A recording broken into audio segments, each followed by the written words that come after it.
Rorschach's Journal, October 12th, 1985. Dog carcass in alley this morning. Tire tread on burst stomach. This city is afraid of me. I have seen its true face. The streets are extended gutters, and the gutters are full of blood. And when the drains finally scab over, all the vermin will drown. The accumulated filth of all their sex and murder will foam up about their waists, and all the whores and politicians will look up and shout, "Save us." And I'll whisper, "No."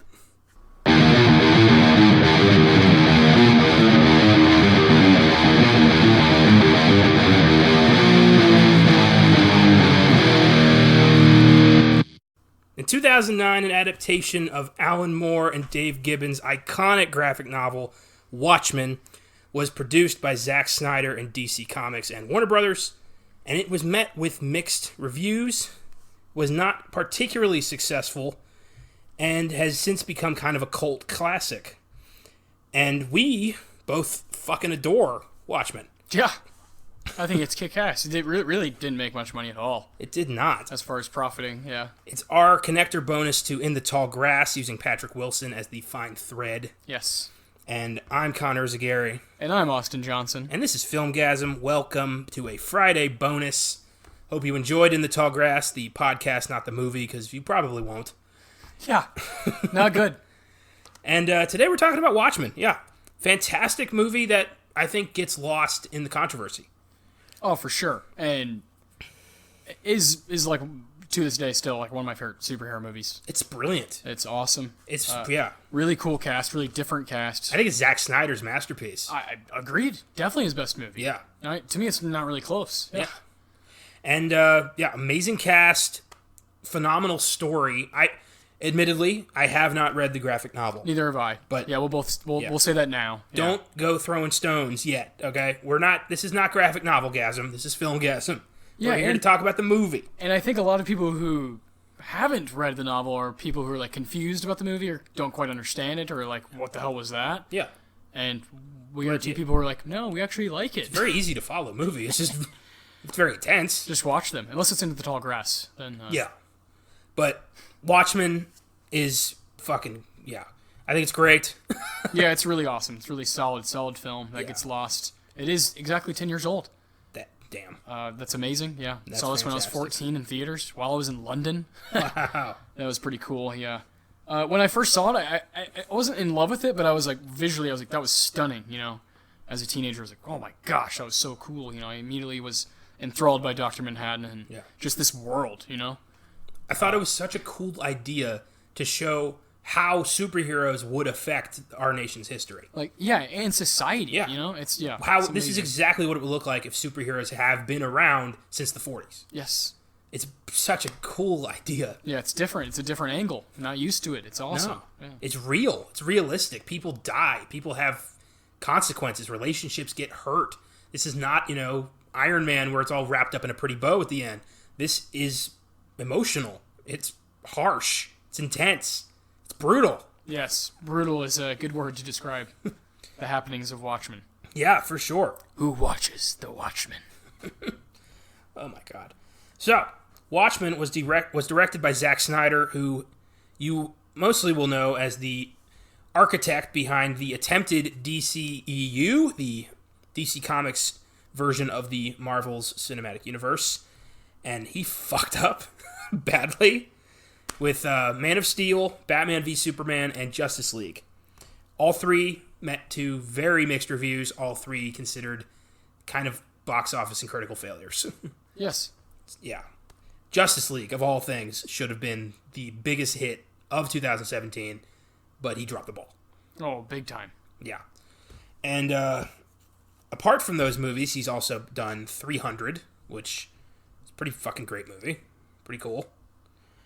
And the Dawn of the Dead remake from 2004, which is okay. It's not, Dawn of the Dead. Yeah, it's all right. Yeah. But it's not terrible, which is a pretty exceptional feat in itself to make a remake of Dawn of the Dead that doesn't suck. Yes. And I haven't seen Sucker Punch or Legend of the Guardians, The Owls of Ga'Hoole. I've seen Sucker Punch. It's all right. Yeah, didn't seem like my kind of thing. No. It's not really my kind of thing either, but I was bored one night. I was like, I don't know. And he's set to direct The Fountainhead, based on the classic novel by Ayn Rand that nobody fucking really read for pleasure. Let's be honest here. People read Ayn Rand when you're forced to read it. Yes. Yeah. Yeah. When you're taking your economics class. And who's gonna fucking see that? Come on. The 3-part Atlas Shrugged movie did not exactly meet to a warm reception. No. And, Zack Snyder's version of superheroes is bleak, dark, and poignant. In some cases, unnecessarily bleak. Like with Man of Steel, makes Superman a dark, brooding character. I thought was a bad move.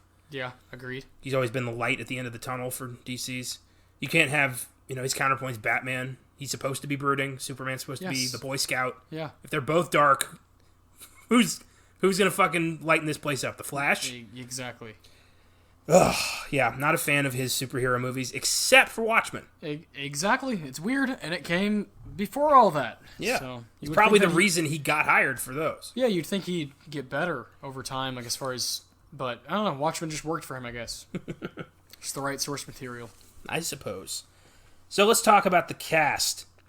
First up, Jackie Earle Haley as Rorschach, the kind of psycho Batman of the Watchmen universe. He has a shape-shifting mask that he considers to be his true face. Yeah. And he's a very dark character. He's a very interesting, fascinating character. He's a goddamn maniac. He's like a poet. Yeah. He's kind of our hero, which is sad. Yeah. In this world. Eesh. Jackie Earle Haley is an Oscar nominee, having gotten nominated for Best Supporting Actor for his role in Little Children, 2006. I have not seen that. I heard he was great. Neither have I. I need to. He played Freddy Krueger in the 2010 remake of A Nightmare on Elm Street. That was horrible. Yes. But he was not bad. Yeah, he's the only saving grace. Yeah. And you said you loved him in Shutter Island, right? Adore him as George Noyce in Shutter Island. Yeah. Oh my gosh. Noyce. That's like probably my favorite scene from that movie. Yeah, when Leo's guy, he doesn't have a light, so he's using a match to keep going, and he's in Ward C where all the crazy people are, and that's when he runs into George Noyce, and it's a great scene. Yeah. Jackie Earle Haley's he's a character actor. He's been in a ton of stuff. Yeah, this is his best role. Yes, absolutely. This is definitely the coolest thing he did, or has done. He fucking kills it. Yeah. So great. And he, apparently the role of Rorschach was very competitive. He had to fight for this. He really, really wanted to play Rorschach, and he did not disappoint. He's so committed to that narrating and that voice. He's perfect. I can't imagine anybody else as Rorschach. Yeah, no, he's born to do this. Oh, for fucking, yeah. Patrick Wilson, of course, plays Dan Dryberg, Night Owl. And we talked about Patrick Wilson's career in the Conjuring episode, in the Tall Grass episode. We love Patrick Wilson. Yes, I adore him. I mean, yeah, he's fucking Ed Warren, so, yeah. Oh, fucking Ocean Master. Hell yeah. Ross Humboldt's the name, real estate's the game. Also, Fargo Season 2. Fargo Season 2. Stellar. Maybe his best performance, because he gets to do a lot over, 10 episodes. Yeah. So, yeah. I'm so behind. I gotta get back into Fargo. Fargo's the shit. I really enjoy it. There's so much to do. I know, man. And Disney Plus just came out, so yeah. it's like, fuck. God damn it. All this stuff. Malin Ackerman plays Laurie Jupiter, Silk Spectre. What a gorgeous, gorgeous actress. Yes, and she does a very good job. She does a fine job in this movie, yeah. Malin Ackerman also appeared in Rock of Ages, I believe. Yes. And Rampage. And she's been in a lot of stuff. She does a lot of TV. And, I think Watchmen's one of her probably defining roles, too. Yeah, I don't know if people quite know this, but in from the early 2000s, Old School. Yeah. She is the, if I'm not mistaken, let me make sure I'm correct. No, I'm incorrect. Who am I thinking of? I was thinking she was the daughter. That's Alicia Cuthbert, I would think. Oh. Right? Maybe. I'm just mixing them up, I think. Yeah. Yeah, Mal, she's been in like some comedies, if I'm not mistaken, right? Harold and Kumar, there we go. Okay, that's probably what I was thinking about. 27 Dresses, The Proposal, there you go. All right. Yeah, this is probably the thing. Oh, Wanderlust, there you go, with Jennifer Aniston and Paul Rudd. Yeah, she's done a bunch of different stuff.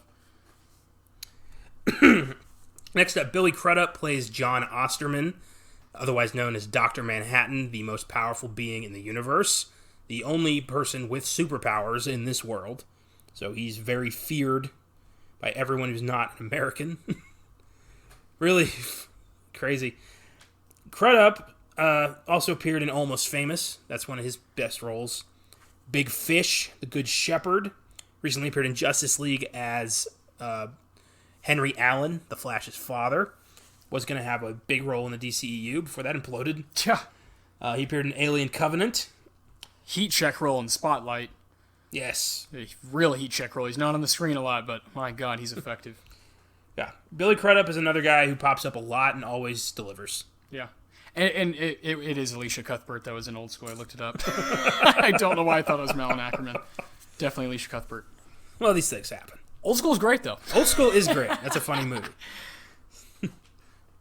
Mitchapalooza. The Godfather. We're going streaking. Come on, Snoop Loop. Dr. Manhattan is such an interesting, like, almost not a character, but more of like just an overarching presence. Yeah, like a god. He practically is a god, and that Yeah. comes up in the movie. Yeah. But he doesn't consider himself a god because he can only see his own future. But, I mean, the things he's capable of. It's insane. Yeah, why would anybody ever try to go to war with America in this universe? No reason. Like, Vietnam should not have happened with this motherfucker walking around. No. God damn. Why would he even, a character like that, why would he bother intervening in an American war? Like, you'd think a character on that level of intelligence and like, power and capability, like, yeah. Why would he give a shit about nations? Don't know. Like, he does not have like an American flag pinned to his chest. He could give a fuck.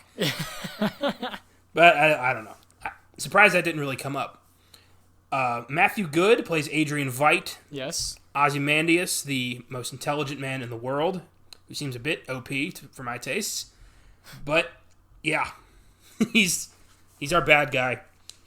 He also appeared in The Imitation Game as Hugh Alexander. I love that movie, The Imitation Game. It's so good. That movie makes me cry every time I watch it. That's my favorite Cumberbatch role. I don't know what mine is. He was in Downton Abbey as Henry Talbot. I haven't watched Downton Abbey, so I don't know who that is. Neither have I. Should we give that a go at some point, or what? No. No. I'm not into just, like, you know, I love British comedies. Yeah, but like timepieces that are just like... I like, for movies, yes. For But a TV, show? I can't commit to that. Kind of drags, yeah. Yeah. It's always, you know, a priest or a doctor or a cop investigating murder on an island somewhere.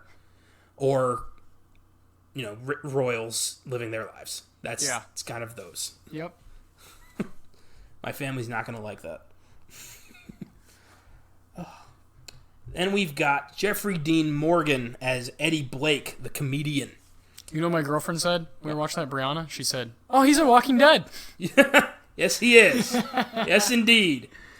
Jeffrey Dean Morgan recently got a massive, I would say, fame boost with his role as Negan in The Walking Dead. Yeah, he exploded. Psycho bad guy turned anti-hero with a heart of gold. And he, like, I guess now adopted the baseball bat or something, right? That's like his thing he uses? Or? Negan is... Yeah, you don't watch The Walking Dead. No. Well, see, I associate the baseball bat with Inglourious Bastards. Yeah. Always will. So Negan is a kind of a jock dude, like a bully dude, in a leather jacket with a baseball bat wrapped in barbed wire called Lucille. I've seen that scene that Dave Chappelle made fun of. Yeah. I've seen that scene. That was his introduction, and it was dark as fuck. Yeah. He comes out of nowhere, says, "You all work for me now, and to prove that I'm serious, I'm going to kill one of you." And he picks a character at random, a main character, and beats his head in Who with is the bat. it? It Who was does he kill? First, it was... See if I recognize the name, because I watched the first season. Oh, then no. Oh, okay. Well, actually, yes. So he kills Abraham. Michael Kudlitz, a character who showed up in season 4, beats him to death. Okay. But then Daryl jumps at Negan, takes a punch, and Negan's like, "I told you I would shut that shit down, no exceptions, and I'm going to have to do it again." And that's when he kills Glenn. Oh, okay, yeah, I remember that. Beats him in, and it's such a brutal And scene. Glenn, if I'm not mistaken, is the like Asian American character? Yeah, okay. Beats his head in with a bat. And that's Negan's introduction. And he runs a group called the Saviors, which are this basically like giant group of like almost he's like Genghis Khan. He's going to take your shit and leave you in the dust. But you're going to keep going to get more shit so he can take more of your shit. And his reign of terror leads Rick to join with other groups to start an army to take this dude out. I see. But they don't kill him because then like they become just as bad as he is. So they lock him away in a cell underneath their compound, and he just kind of lives with them for like 10 years. Jeez. And only recently he got out and is now like trying to be 10 years. Yeah, it's been a boost like in years. Like there was a massive surge in Whoa. There's a time jump around season 9. Jeez, I didn't know that. Yeah.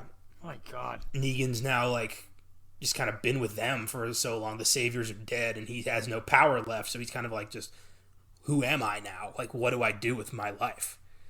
And I stopped watching. So I don't know what happened after that. But I've heard like the show right now is his big moment to be a good man or something, or be a better man at least. So we'll see. He's taking on Samantha Morton is the new bad guy. Huh. Yeah. I got to get back into that because Negan was my favorite part of the later seasons. Whew, that was a lot of Walking Dead. Yeah, I'm burned I didn't know all of that. Prior to that, Jeffrey Dean Morgan was a main character on the first couple seasons of Supernatural. He played John Winchester, Sam and Dean's father.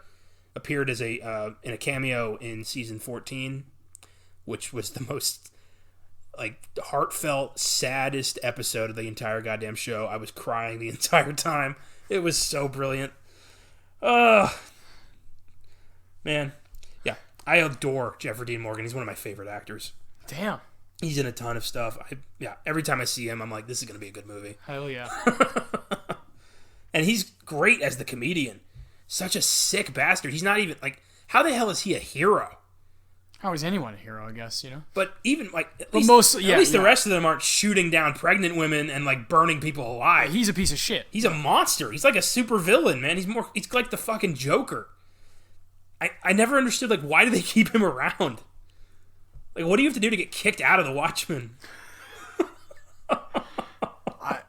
Nothing. There's My apparently God. nothing. Then we got Carla Gugino as the first Silk Spectre, Sally Jupiter. She's in some pretty badly done old makeup. And she is another great character actress who appears in a lot of Robert Rodriguez stuff. You may know her as the mom in Spy Kids. And she's also in Sin City. She also played Jessie Burlingame in Gerald's Game. Great movie. Oh, yes. Creepy as fuck. And yeah, solid cast. Agreed. Yeah, mostly very different, too. All character actors. Yeah. Like, there's no movie star in this. No. And I love that. That's part of, the draw for me. So great. And the version we are going to be discussing is the director's cut, the 3-hour director's cut. Not the ultimate cut with the animation sequences. We didn't bother with that. I just don't think that needs to be there. It's like another hour. Yeah, of unnecessary material. Yeah. I get that Zack Snyder wanted to adapt the comic as close as possible, but there's a line. Yeah, leave it. And you also have a good movie here, so. Kill your darlings. So the comic, or the graphic novel, was published between 1986 and 1987, written by Alan Moore and drawn by Dave Gibbons. It's considered the most celebrated graphic novel of all time, and by a lot of people considered unfilmable. Like a lot of his stuff is. Like Alan Moore's work has never been properly adapted to a lot of people. Like League of Extraordinary Gentlemen, V for Vendetta, nobody can do Alan Moore right. But Alan Moore keeps selling off his work, so... Yeah, I guess he has hope, yeah. No, he needs money. Yeah, I was just trying to be nice. But, yeah, I do plan to read the comic, because this is just such a fucking entertaining movie. Well, and you have it, so... I do have it. I have a very nice edition of it. And I want to borrow it, so you should read it, and then I will read it. Done. I wonder how different it is. We're going to find out. Yes, we will. And we'll do a rewind for you guys. There was also a TV series recently made from the movie, Watchmen, on HBO, I believe. Yes, starring Regina King, yeah. And it's been met with kind of mixed reviews so far. Not a lot of people are watching it, really. It's supposed to be a sequel to the comic and the movie, I believe. And it stars, you said Regina King, Yeah. Tim Blake Nelson, Jeremy Irons Yes. as Adrian Veidt, which is pretty sweet. So, you know what? Maybe I'll check it out. I'm going to at some point. I adore Regina King, so I gotta check that out. Jeremy Irons, come on. Dude, Jeremy Irons has lost major points with me over the years because he will take fucking anything. That's true. He does kind of just take any check. Yeah, he can get, but he does have some great stuff. He is, yeah. He is really good when he does get a good one. So, let's get into the plot of Watchmen as best we can. Here we go. So, this takes place in an alternate United States where, in 1939, a team of costume crime fighters known as the Minutemen were formed. And it opens with this fucking brilliant opening credit sequence tuned to Bob Dylan's The Times They Are A-Changin', where it just shows history, like, in this universe as it was affected by superheroes. Oh, it's so brilliant. That might be the best part of the movie. The intro's wicked good. It's so, like, almost, like, bittersweet. Yeah. Well, and who the fuck puts a Bob Dylan song in a superhero movie? That is so cool. I love that. Adore it. It's fucking great. As if it's like the Big Lebowski. Like, that's just genius to me, you know? Yeah, I totally get it. And the song, what better song, you know? The turn they are changing. Bob Dylan, greatest solo artist of all time. That's my Dylan for the day. Can we get a Neil Young later? Keep on rocking in the free world. I'm gonna start charging. Oh man! I just heard my best buddy here impersonate my two favorite artists of all time. That's great. In the same 5 seconds. Thank you. I'll be here till Thursday. Try to feel. Did you just quote Shrek too? Yes, I did. In the same sentence? Yes, I did. Thank you for catching that. I don't know what's more impressive, your intro to this episode or that. I don't know. I am here to please. Well done. So, through the opening credit sequence, we see Vietnam War with the superheroes fighting in it. A war that we won in this universe. Nixon was elected to a third term since Watergate never happened. Can you imagine that fuck? That fuck in for 12 years? Oh, Christ. Jesus. We're still in the Cold War, probably worse than ever with the Soviets because Nixon's not exactly the best negotiator. No, he's not. Not the best, anything. And we get to see a lot of the heroes as children growing up and the Watchmen now. And we meet Eddie Blake, the comedian, smoking a cigar in his house, just kind of, retired. Somebody breaks in, beats him, throws him out the window. And a blood mark gets on his signature smiley face pin, and that's a famous image from the comic. Yes. A lot of this movie is actually famous images from the comic. Zack Snyder wanted to be as accurate as possible. Yeah. So, pretty sweet. Respect. Yeah. Booyakasha. Respect. Wow. Props. Well done. Oh my god. Yigzamash. Fucking hell. I just got the whole Ali G show. I know. I'm so excited. It's partly what, yeah. Oh, so because I quote that all the time, and I fucking adore Sacha Baron Cohen. What a guy. Oh boy. If only he would have been in this movie. He should be Nixon. Oh my god, yes. Sacha Baron Cohen is Nixon, please. Any president, I'm in for him to play. So we see the comedian killed JFK. He suppressed evidence of Watergate, which allowed Nixon to win the third term. What a busy fucker. Yeah. Jeez, the comedian, Jeffrey Dean Morgan. Busy guy, man. Busy bee there. Yeah, while he was, murdering people in Vietnam. Yeah. With, football pads on. Yeah. What a badass. What's going on? So, with the comedian dead, Rorschach, who is the only active superhero left after the Keene Act is passed, which is the basically like the registration law, bans vigilantism in the United States. Most of them retired. Dr. Manhattan became a government agent. Rorschach said, "Fuck all of you. I'm my own man," and continued to do whatever the hell he wanted to do because he has no master. Well, and what? Yeah, I mean, we need that. Yeah, we need that for the movie. Yeah, it's great. That's part of the reason I really want to read the novel, the graphic novel. Is I want to know like what more of his perspective, which I'm sure you get. So yeah, you know what I mean, like what's going on in his mind, because that narration is so brilliant. It's such a like awesome touch on the movie. Yeah, he's such a pessimist. Just he hates the world. He hates himself. Yeah, just like, but he keeps going. The sex and shit. Yeah, he's great, man. And he realizes with the death of the comedian that he thinks someone is targeting former heroes and killing them. So he takes it upon himself to warn his friends, the only people he ever cared about. Dr. Manhattan ignores him because he's like, no, I would have seen it. Yeah. Rorschach, I love that line. Rorschach says, like, I'm about to go tell the Invincible Man that someone's going to kill him. I love that. The Invincible Man. Oh, man. He goes to talk to Dan Dreiberg, Night Owl, and he tells him, I don't know about that. You've always been paranoid. And Rorschach's like, is that what they say? And he then goes to talk to Adrian Veidt, Ozymandias, who basically says, nah. So nobody believes Rorschach. No one's on board. He's the paranoid nutjob who's murdering criminals in the alleyways. So it's hard to, use him as your witness. Ugh.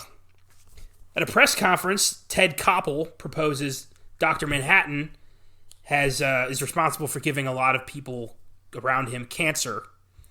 And Dr. Manhattan doesn't take this very well. They bring out his ex-girlfriend, Janie Slater, and she's dying. And Manhattan gets very agitated, freaks out. I think he kills everybody there. Yes. Blows them apart and goes to Mars to exile himself, and that means that Dr. Manhattan's not on Earth anymore, so the Soviets invade Afghanistan. And the doomsday clock gets moved up a little bit closer to total nuclear war. Oof. It's creepy. Yeah. Needless to say. Oh. This movie's a little out. The plot synopsis I have here is a little out of joint, like out of sequence. So we're gonna do what we can. Yeah, because it's a long movie and it jumps around and does explain everything very well in my opinion. But it does take its liberties with kind of where it tells you things. So we're just gonna kind of throw shit out there. Yeah. Hell yeah. Dan, Night Owl, is secretly in love with Silk Spectre, Laurie, who is with Dr. Manhattan. Why? Who fucking knows? That big old blue cock. I don't know. I'm not sure, man. That is so fucking distracting, man. Yeah. I remember seeing that, like, as a kid, and I was just like, this is fucking weird, and now it's still fucking weird. Yeah. I don't need to see just, massive blue pipe swinging around for 3 hours. I mean, this dude can create anything out of anything, make some goddamn pants. Yeah, please. Jesus Christ. I felt like Steve Carell in Date Night, who likes shirts, who likes pants. I do, Dr. Manhattan, please. What was more distracting to you, the lack of anything, like just the dick, or the like weird black G-string, which was somehow even worse? The black. I'm gonna go with B. Jesus Christ. Oh, man. The fact that that is a multiple choice is funny. Oh, boy. So Rorschach does some investigating, goes to talk to Moloch, an old enemy of the comedian. And Moloch says, I didn't kill him, but he did come to my apartment a couple days ago, sobbing, talking about, something that's going to happen. And that was a good scene. Comedian says, you're the closest thing to a friend I got. What the fuck does that say? Damn. The comedian is such a dark character, man. Really, yeah. I just keep thinking about, like, why is he here? I mean, what we see why are you so angry? What we see him do in this movie is the exact opposite of what a fucking hero is supposed to be, or anybody trying to do the right thing. I mean, he tries to rape one of his comrades. Like, fucking hell, man. I don't know. Maybe the comic has some answers to this. He's like a fucking Hell's Angel. Like from the 60s and 70s, just like, this guy's off his rocker. Goddamn monster. Yeah. Like the best superhero equivalent I can think of in like Marvel or DC is like the Punisher. Yeah. But like way worse. Yeah, and John Bernthal, that's who I think of now. Yeah. Because that show was fucking awesome. Me too. Oh, crazy. Yeah, weird. Jeffrey Dean Morgan. Creepy dude. Oh, hell yeah. And Dan and Lori go have dinner. And they're just talking about, old times. And, Lori's having issues with John, who's, basically she's dating God. I just don't get how that works. I don't know. What does she see in him? Why would you date that? I don't know, man. Ask Malin Ackerman. I'm not sure. Oh, man. There's got to be some kind of, I don't know. Love is love. Love is love. It is, it can be blind. Yeah. And Manhattan's working on some kind of energy project with Ozymandias, Adrian Veidt. And Veidt gives off bad guy vibes like the second you see him. Oh, yeah. He's sleazy. Like, yeah. Reminded me of Young Frankenstein. Monsters! Ha! Like just so off the fucking wall. Oh, man. He's got toys.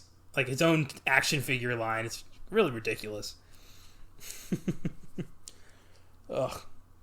So, somebody goes to kill Veidt and does not try very hard. You don't bring a fucking 38 to kill the most intelligent man on the planet. And he gets taken out with a cyanide capsule we later learned was put in his mouth by Veidt. Yes. And Rorschach ends up framed for the murder of Moloch, which leads to probably my favorite segment of the movie, which is the jail scene. Yeah. Rorschach in prison. jail. Yeah. Oh. Before we get to that, let's point out some other scenes. There was the comedian's funeral. Yes. Synced to Sound of Silence by why Simon is that Garfunkel. not listed on here? I don't know. Was that in the director's cut? Maybe. Yeah. Maybe. Again, I don't remember because I saw it in theaters. Yeah. But then, I've only seen it maybe once. In between the time so I've seen it maybe 3 times altogether. And one of those times was the director's cut that we watched. Yeah. And so I don't really recall what is and isn't. I've only seen the director's cut of this, so I don't know what's there and what's not. We're using the plot synopsis on Wikipedia to give kind of an overview here, and there's a lot of scenes that are not in here. So we're going to try to recall them to the best of our recollection, but no promises. Is there anything we left out? Please let us know. Yeah, for sure. But yeah, the comedian's funeral, great poignant scene. Everyone there just kind of like, well, goodbye. Like, nobody's missing him. Kind of deserved it. Yeah, you deserved worse. Yeah. Dan kind of, throws down the pin, the happy face pin. One little thing I do love, the American flag has 51 stars. Because in this universe, we won the Vietnam War and immediately annexed Vietnam as the 51st state. Fuck yeah, man. Like, little things like that, so brilliant. Little touch. Oh, yeah. Changing history. Oh, yeah. Good riddance. Fictional, non-fiction. So when Rorschach gets arrested, he's identified to be Walter Kovacs, but he doesn't respond to Walter Kovacs. He is only Rorschach. And he explains his childhood abuse. His mother was a prostitute. Constantly said, like, I should have had that abortion. Fuck, man. Yeah. It's tough. No wonder he wears that mask. Amazing he didn't end up worse. And he explains why he kills criminals. And it's because one time, early in his career, he discovered a child kidnapper who had murdered his victim and fed her to his dogs. And he didn't know how to process that. So his immediate reaction was to kill the kidnapper brutally with a cleaver to the head. And he said the great line, men get arrested, dogs get put down. Like, fuck, man. Jeez. Oof. Whee. And that was the moment where Walter Kovacs died and Rorschach became the dominant host, really. And distraught, Lori goes to stay with Dan and says that she broke up with John after he tried to have sex with her and work on his machine at the same time. She got really offended by that. Yeah. So she left. And also he was like, you're about to break up with me. And she's like, Fuck! You can't surprise this guy. Oh, man. Ugh. So she goes to stay with Dan, and they decide to come out of retirement after they get mugged in the alley, which was fucking hilarious. They're both just like... Dan takes off his glasses. They start kicking these muggers' ass, like collective ass. And later that night when Laurie goes to stay with him, they make out and try to have sex, but he has some problems. Yes. I've never seen that in a serious movie like this before. I thought that was so great. Yeah, I think it's legitimately surprising. Because despite, being a superhero and in great shape and a good fighter, he's still a middle-aged man who's about to make out with the woman of his dreams. So, yeah, I get it. A little, Yeah. party started a little early for him. Yeah. I get it. A little mishap. I just can't believe that's in this movie. It's so weird. It's And hilarious. she's just like, hey, it's fine. But he's like, oh, hell. His reaction's so ridiculous. Oh, hell. Shucks. It's such a 45-year-old man thing to say. Oh, funny. Oh, man. So, they learn Rorschach's been arrested, and they, after a night of flying around in the big night owl machine, they decide, let's break him out. Just on a whim. Because Dan's like, somebody obviously set him up, and he would be able to find out better than anybody, so we should help him. So they go to break Rorschach out of jail, and I just want to focus big time on Rorschach in jail, because this is my favorite fucking part of the movie. When everyone in this jail wants a piece of Rorschach. Yeah. So somebody tries to shiv him, and he beats him with the tray and pours fucking hot oil all over him. It's great. And says, my favorite line, like, there's something you don't seem to understand. I'm not locked in here with you. You're locked in here with me. And he freaks out. Fuck, man. Genius. Pure genius. If I ever go to prison, I'm going to say that. You're going to get killed immediately. Yes. I think I'd rather die an hour into my prison sentence than stay in there for multiple years. God damn. If you're going to go out like Rorschach would. Fuck. Yeah. You're stuck in here with me. You just get killed. Dude, with that voice, Jackie Earle Haley would make a great, older Batman. Oh, yeah. Hell yeah. Great Joker, too, probably. Could do a lot of voices. Play anybody. I love that guy. He gets a visit from a big figure, the mobster, the dwarf mobster, who wants a piece of Rorschach, and Rorschach just keeps making height jokes at him. One of my favorite parts, for sure. Tall order. He doesn't give a fuck. Got him. He he ties that guy's arms to the bars, and the other guy says, sorry, but you're in the way of the lock, and saws his fucking arms off. Jesus Christ. Brutality. Brutal, big time. And then later on, of course, as they're breaking out of prison, Rorschach finds Big Figure in the bathroom, and what the fuck did he do to him in there? You just hear a toilet flush and then blood come out underneath the door. What did he do? Jesus Christ. Heavens. They get him out. Dr. Manhattan takes Laurie to Mars and tries to explain to her why he's there and what's going on. And he says, I am beyond mankind's understanding. I don't want to live on this planet anymore. It's not worth my time. Mm-hmm. And he probes her memories, and she learns that her father is the comedian who tried to rape her mother, and then later they had a consensual affair, which is really fucked up. Extremely. And she's just distraught now. Laurie doesn't know how to deal with that information. Night Owl and Rorschach go to investigate Pyramid Conglomerate, I think Pyramid International or something, some kind of organization connected to the murders. And while checking this out, Night Owl finds out that a gang murdered his friend Hollis Mason, who was the first Night Owl, his mentor. And he freaks out on a gang member, and Rorschach actually has to pull him off of the guy, Yes, yeah. which was pretty cool. It's a twist. Not in front of the civilians.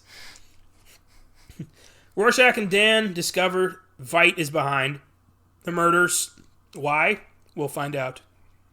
Rorschach records his suspicions in the journal, which he leaves in the office of the New Frontiersman, a right-wing tabloid. Oh, so great that he did that. Incredible. They go to confront Veidt at his Antarctic retreat, and he admits to orchestrating everything. He killed the comedian. He gave everyone cancer so Dr. Manhattan would freak out. He framed Rorschach for murder. He even faked his own attempted assassination. He explains that his plan is to unite the United States and the Soviet Union by detonating energy reactors in every major city on the world, creating a massive death toll that's catastrophic, and the signature is identical to Dr. Manhattan's power. So everyone's going to think he turned on the world and tried to kill everybody. Yeah. And Rorschach and Night Owl are like, hey, we're not going to let you do this. And he's like, do I look like a comic book villain? I launched these reactors 35 minutes ago. Oh, did your heart fucking sink the first time you heard that? Fuck yeah. Because you don't just hear that shit. You expect the good guy to win in these movies. Yes. Every time, but no, big no this time. They try to fight Ozymandias, but he is too good for them. I don't know what the hell is, like, what is so special about him? I don't know, but he is a wonderful, wonderful fighter. What is that weird cat that's following him around? That's his buddy, sidekick? I don't know. But it's like a saber-toothed tiger or some shit. Yeah, like, it's ridiculous. Where did that thing come from? Is his obsession with the pharaohs get on your nerves a little bit? Yeah, he gets on my nerves a few times. You sly dog, like, you got me monologuing. Fucker. So, Laurie and Dr. Manhattan return to Earth to a completely blown apart New York City, and Manhattan is surprised, which is new for him. And he immediately is like, Adrian Veidt did this. And he goes to the base, and it's cool because Veidt tries to blast him apart using the same machine that created him. But it doesn't work. And Dr. Manhattan, shoves his hand through the wall. He's giant now, tries to kill Veidt. I love that sequence because it really shows just how small Veidt is compared to this guy. Yeah. And he says, the world's smartest man has no more effect on me than the world's smartest termite. Oh, Jesus Christ. But Veidt shows him his plan and says, by letting the world think you tried to kill them, we've united it. The world has a common enemy, and it's you. We've saved the world. Peace is inevitable now. And Manhattan's like, good point. Maybe we should hear him out. And Rorschach and Night Owl are like, are you fucking kidding me? He's the bad guy. Oh, man. Ugh. And Night Owl and Laurie are like, you know what? All right, fine. We'll keep your peace. Rorschach's like, fuck all of you. I'm keeping my own peace. The world needs to know. And Manhattan's like, I can't let you do that. And Rorschach's like, well, then you know what you have to do. And he eggs Manhattan on, and it's so heartbreaking. He takes off his mask, and he's just pleading with him, like, kill me. Because he's so fucking tortured. He doesn't want to live in this world. He's fed up, yeah. And Manhattan blasts him apart, and Night Owl is, no! That heartbroken, just, This is such a bleak movie, but I love it. So, Dr. Manhattan leaves leaves this galaxy to go start his own life somewhere, do his own thing. Nixon comes on TV and announces that he has joined forces with the Premier of Russia to declare war on Dr. Manhattan should he ever return. And Dan does not believe in Veidt's sentiment that that peace is gonna survive. He thinks, this mankind will find another way to destroy itself. This is short-lived. They go back to New York, plans to continue fighting crime. Laurie goes to talk to her mom, tells her, she knows the comedian was her dad. And an editor at the New Frontiersman gives a young employee permission to print whatever the fuck he wants, and he finds Rorschach's journal. So the world is going to know what happened. Veidt's plan was for nothing. What a movie. And we left out a fucking lot because there's so much to unpack here. There's all the amount of, There's all the backstory with Vietnam War and the comedian just torching people. Yep. Shooting his own, a woman who's pregnant with his own child. In cold blood with no remorse at all. He's constantly just saying, no, it's all a fucking joke. God damn. This movie was made by fucking pessimistic narcissists. Yes. The book, too. Agreed. This is all just people who fucking hate the world and don't believe that it'll ever get better. No, they certainly don't don't have much hope. So what are some of your favorite parts of Watchmen? We talked about the beginning intro with the Dylan. I also like the use of the music throughout the entire film. Oh, the soundtrack is great. And it keeps the tempo going well, because there are times where you're like, wow, this is a lot to take in. Yeah. And the soundtrack kind of provides just a tempo, a pace for you, and that's like super effective. But my favorite scene is probably, I really love the prison stuff, but I adore when Night Owl he like freaks out and Rosser tries to like literally intervene, which is great. Like you said, it's crazy. That's just like really cool when you have that character development and you're like, wait, what? And Night Owl is so cool, so awesome to me. The high intellect superheroes are usually my favorite, where their mind is kind of ahead of the enemy. I adore him. He's great. What about you? What's the standout scenes? Definitely just Rorschach in the jail, taking on all comers, not giving a fuck. Yeah, Rorschach in prison is probably the coolest part of it. Talking about like how he became Rorschach for good, his experience with the kidnapper, like how he lost all hope in humanity. Like, just, it's really sad. Yes. He's such a sad character. This is not a fun movie. No, it's not. But it's brilliant. Yeah. I give this straight up a 9. I adore this movie. Yeah, I give it a solid 8. Yeah. No, it's a really good movie. And it's aging well, in my opinion. Yeah, it's only getting better. Yeah. I think that this movie has, it's got a cult status. It's going to find an audience. Yes. If it hasn't already. For sure. And we are a part of that. Absolutely. That's why we did this nifty little bonus. And you can stay tuned next week for The Serpent and the Rainbow, where we dig into voodoo. That'll be very fun. Our first Wes Craven flick. Yes. And who knows what our bonus will be for that. We do, and it'll be really fun. Yes, it's going to be a blast. So I hope you enjoyed our Watchmen bonus. I know it wasn't as thorough as we usually are. It's tough to keep this all in our heads. It's a long movie. And I don't want to just dive into just here's the plot, but we're trying to give you a reason why we like it. Yeah. So I feel like that's what we did here. Watchmen is definitely worth your time. Yeah, for sure. And worth. I think a lot of people have seen it. I think it's worth going back and rewatching, and getting another opinion on it. Yeah. Let the movie breathe a little bit. 10 years is a long time now. So. True. Yeah, like we said, it's aging. It's getting better with time. So yes, it is. Definitely go check it out if you haven't seen it in a while. Absolutely. Thank you for listening, guys. Yeah, we'll see you next week. See you next week.